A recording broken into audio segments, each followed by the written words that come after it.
আমিও ভালকৈ ধৰণে নাজানো এজন সৰ্বৰাহী লোক সকলোৰে মিলামিছা কৰি থাকে তেখেতৰ অলপ আগত মানে কিছু আগত ঘৰ ইয়াতে তেওঁ নিজাববীয়াকৈ ধুনীয়াকৈ ঘৰ এখন কৰি ধুনীয়াকৈ চলি আছে কিন্তু আজি সন্ধিয়া হঠাতে আপোনালোকে যেনেকৈ খবৰটো পাইছে আমিও তেনেকৈ পাইছোঁ আমি চবে সকলো সন্ধিয়ান হৈছোঁ গতিকে এইটো হত্যাকাণ্ড নে কি অন্তৰালত কি আছে আমি ঠিক নাজানো গতিকে তেওঁৰ নাম দীপক নাথ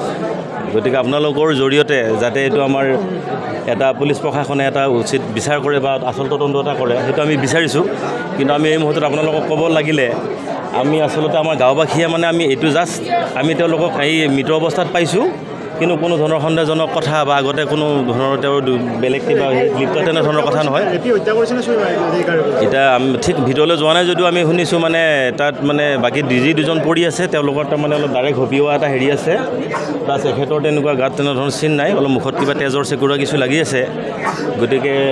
আমি যিখিনি কওঁ বা আমি যিখিনি জানো ঠিক তেনেধৰণৰ সন্দেহজনক বা কোনো ধৰণৰ হেৰি ২ নম্বৰী চক্ৰৰ লগত সেনেকুৱা আমি ধৰণৰ এজন ভাল সৰ্বৰাহী মানুহ বুলি আমি জানো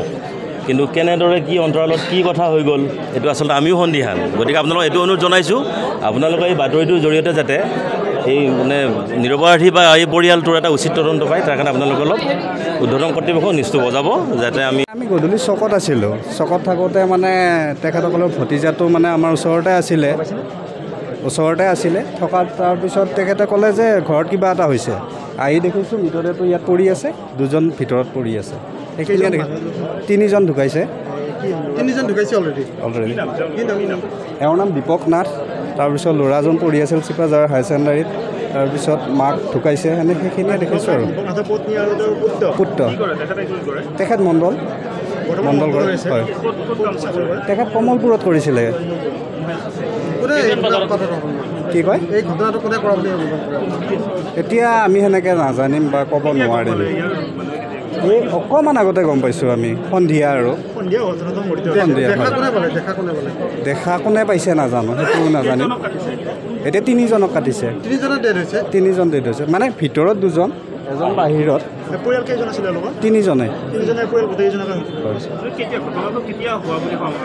সন্ধিয়া যোৱাৰটিয়ে হ'ব পাৰে কিজানি মই দিনত কোনো অহা নাই নেকি আৰু আমি ওচৰৰে মানুহ যদিও আমি অহা যোৱা সেনেকৈ নহয় গেট বন্ধ থাকে দীপক নাথ আৰু তেওঁৰ পত্নী আৰু পুত্ৰ আৰু দীপক নাথ মণ্ডল আছিলে হয় ক্লাছ 9 মানত পঢ়ি আছে 14 বছৰ হ'ব